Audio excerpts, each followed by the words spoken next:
Hello everyone, welcome back to my channel. I hope you are doing well. I pray for you all. God give you a long life and you live always happily there. Please like and share this video and also subscribe my YouTube channel. I have a request to you all. Watch this video till end for supporting me. So let's start today's information. These are some updates on dinar. Before starting the video, I have to tell you something. Go to google.com and search dinaropinions.com and open this site.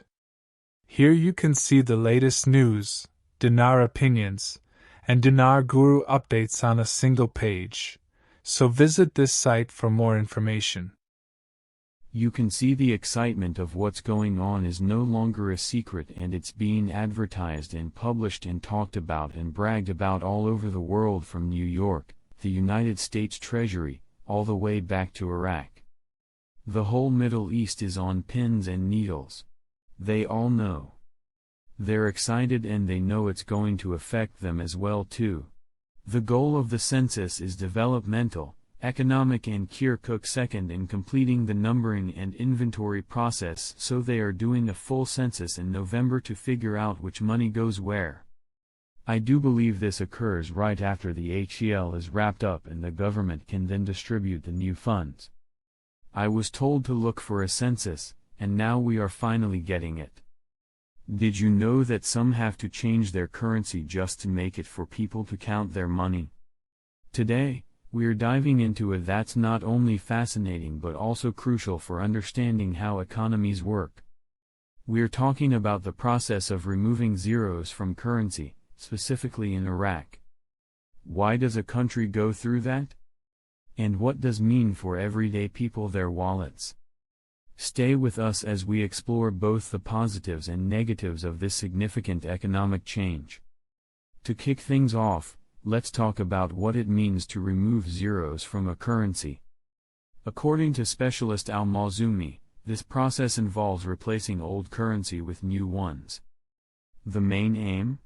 To simplify the accounting process for consumers. But make no mistake, this is often a sign of a bigger problem.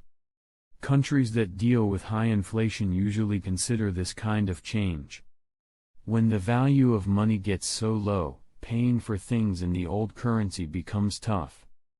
Imagine having to carry a stack of bills just to buy a loaf of bread. That's the kind of situation some people find themselves in. By removing zeros, what seems like a big number on a banknote suddenly becomes manageable. For example, if you had a 10,000 dinar note, it could become a 10 dinar note. This makes transactions easier for everyone, right? But here's the catch: doing this doesn't actually change the purchasing power of the currency. As Al-Mazumi says, deleting zeros is just an imaginary shift in the currency's value.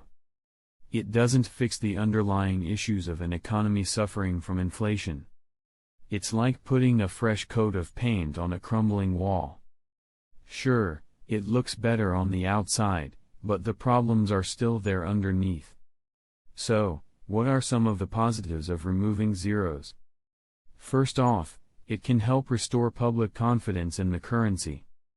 When people see smaller numbers, it feels less daunting and more reasonable.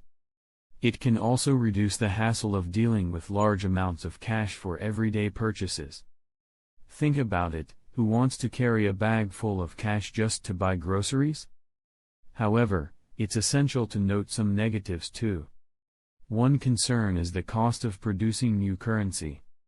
Minting new coins and printing new banknotes costs money, which could strain government resources. There's also the challenge of educating people about the new currency. Not everyone will quickly adjust, leading to confusion in the markets and among consumers. Now, let's discuss the timing of such a move. Countries typically consider removing zeros during periods of hyperinflation. Hyperinflation is when prices rise uncontrollably, and the value of money sharply declines. In Iraq's case, the central bank has hinted at this move several times over the years, but implementation is slow. Many citizens may still be unsure if removing zeros is the right solution.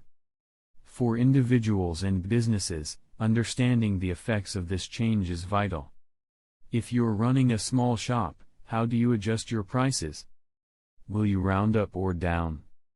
Communities need to discuss these concerns openly, and businesses might need to alter their pricing strategies.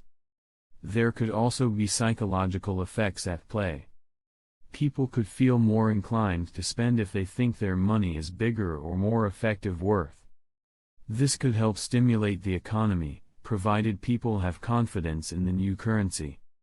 But, if they don't trust it, spending could decrease, and that could hurt the economy even more.